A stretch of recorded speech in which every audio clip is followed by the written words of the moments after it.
station, SuperTalk Hattiesburg 97.3. All right, it's Wednesday. That means it's William Carey Wednesday. This is where we put a focus on William Carey University, brought to you by Landry Lewis Kitchens Architects. Of course, creating many of the new landmarks on William Carey's campuses.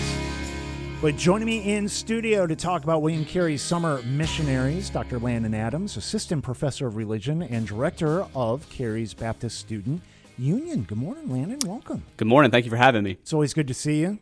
I know it's a busy summer for your missionaries. Of course, William Carey, the father of modern missions. So this is a big part of Carey's purpose, encouraging students to take part in these missionary trips. And I've talked about this over the years with having missionaries on this program. There's still this mentality with a lot of us, and I'll include myself, that when you think missionaries, you're going to the far reaches of the world, into the jungles and the just desolate places trying to spread the good news. But in reality, a lot of times you're sending quite a few missionaries to countries that are fully developed, that have histories of Christianity, that were founded on Christianity, but have gotten so far away from that, including our own country, right out our own backyard. But talk about some of these trips that happened this summer. Yeah, so our 28 summer missionaries that we sent out from our campus through the Mississippi Baptist, BSU, Collegiate Ministry Summer Missions Program joined up with another 140-something missionaries from our state, and they joined up with others from other states that all went out, and they went to all corners of the globe, some right here in our backyard in neighboring states, but others go to the other side of the planet, some in rural areas, some in mega cities. They really spread out to a lot of different places. Some places we could talk about, some places that we have to keep under wraps just because of security concerns. But they spread out over the whole globe, which is pretty significant. And I think because of that, with the security concerns, that's what people expect. But I mentioned this in the first segment.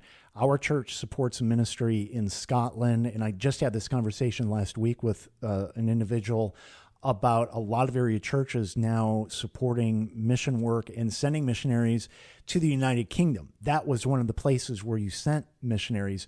And again, just like within the United States, we take for granted, well, that's a developed country, and there are churches that some of the oldest churches in the world exist in the United Kingdom, but we've seen a lot of changes happen in that country to the point where that's probably one of the more difficult places to spread the good news.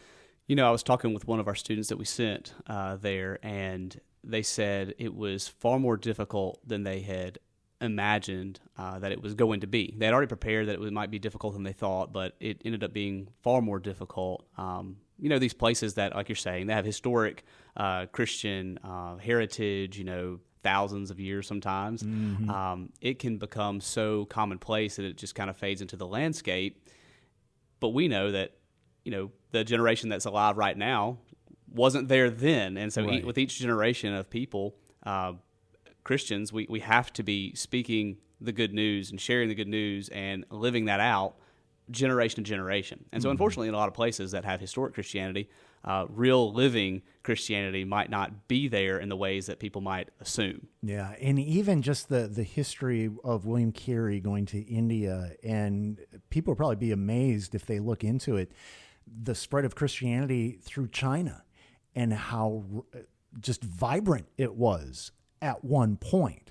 And really, it seems like that story resonates around the world, and we take that for granted. But without that continual support and just people speaking up and being vocal, it will fade into the landscape.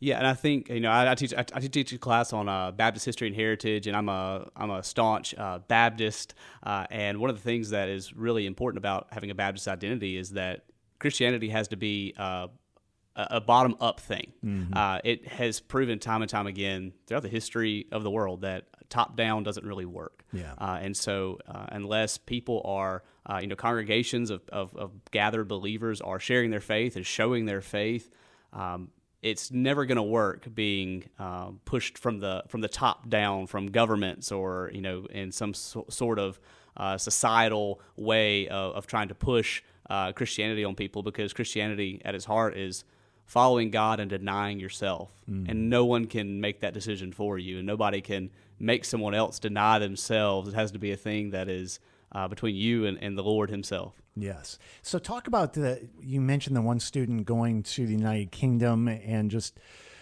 a little more than they anticipated, but still making an impact. But talk about the impact on these students. Yeah, the impact of summer missions on a student is pretty vast. This is one of those catalytic moments in their lives where they spend 1 to 2 months immersed in a different culture, in a different place, working alongside career missionaries or church planters. And this often will translate into not just a deepened appreciation for ministry, whether that's vocational ministry or this is co-vocational ministry where people work a day job and then with all their spare time they pastor a church or they are a missionary. This gives them a deepened understanding and appreciation for that. It also creates new avenues for them to think about how they might live out their faith in the world, some of them becoming career missionaries themselves. Wow. And thinking to that, with going to all these different places, do these students have a say in where they go, or how does this system work in deciding just exactly where they're going to spend the summer? Yeah, I love getting to answer this question because it's such a complex answer. So yes, they do get a say. 100% they get a say. Okay. At the same time, they have to be willing to understand that they might not get their first choice. Right. And the way it usually works, I'll just speak on the international side of things. If we have an international missionary partner that requests summer missionaries, they have to create a job description and a plan. Oh, wow. And only once they have that do we then try to match a student with that opportunity. But on our end, at the local campus, we do an application, we do several interviews and conversations with that student, because sometimes, someone has a heart to serve, but they don't realize I need to serve here, not there, just because of the job description. If a job description says you're going to be working with kids the whole summer, and somebody says, I don't really like working with kids, but I think God's calling me to go to this place. Say, well, he's not calling you to go to a place, he's calling you to go to a people. Right. And it's going to be working with kids. Maybe you don't go over here. And so there's other kinds of examples I could give of people thinking they might be called to serve in one area, and God certainly equips the called. Not everyone that shows up and goes on summer missions is 100% ready. No one's ever 100% ready for anything God calls them to do.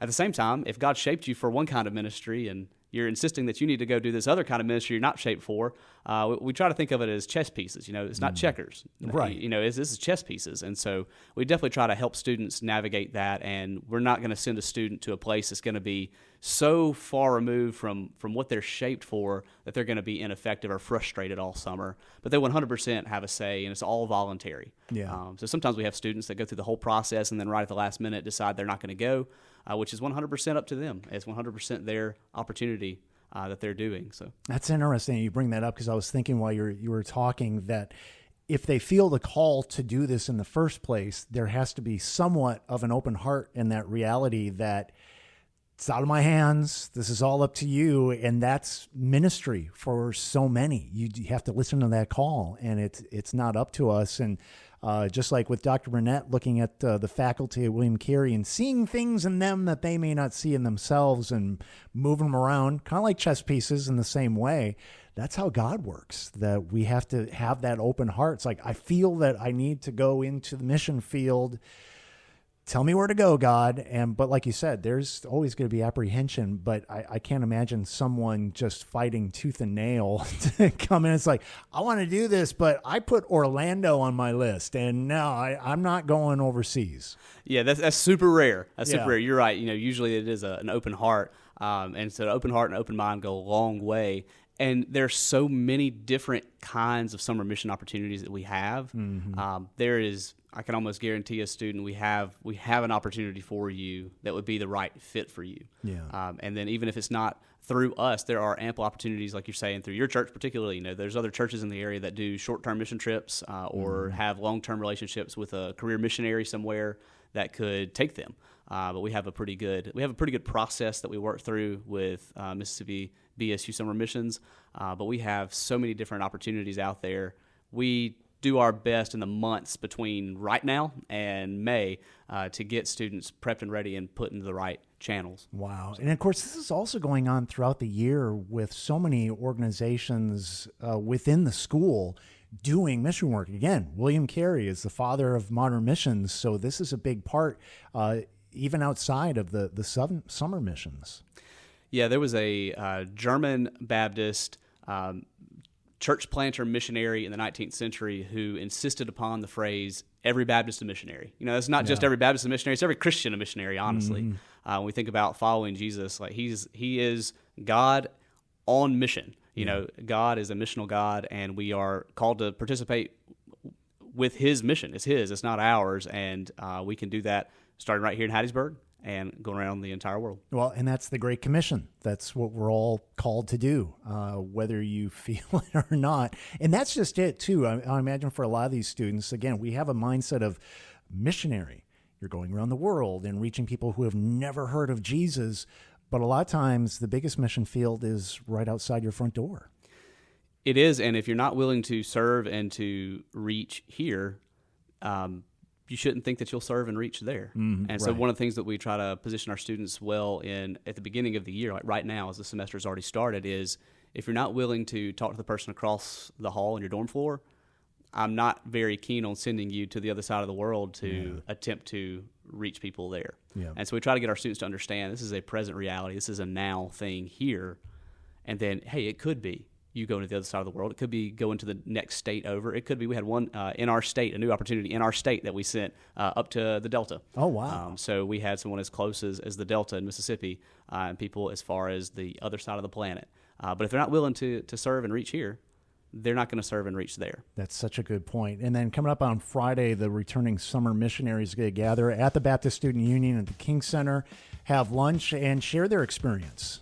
Yes, I'm looking forward to that. Most of our summer missionaries are returning students. Some have graduated and gone on to greater things, but most of them are going to be there at our lunchtime. We're going to have a really good time. That's awesome. Well, what a great experience for these students. Dr. Landon Adams, Assistant Professor of Religion and Director of William Carey's Baptist Student Union and Carey's Summer Missionaries. Landon, always great to see you, sir. Appreciate it. Thank you. The 9 a.m. edition continues. We're going to wrap things up on the other side of the break. Stay with us.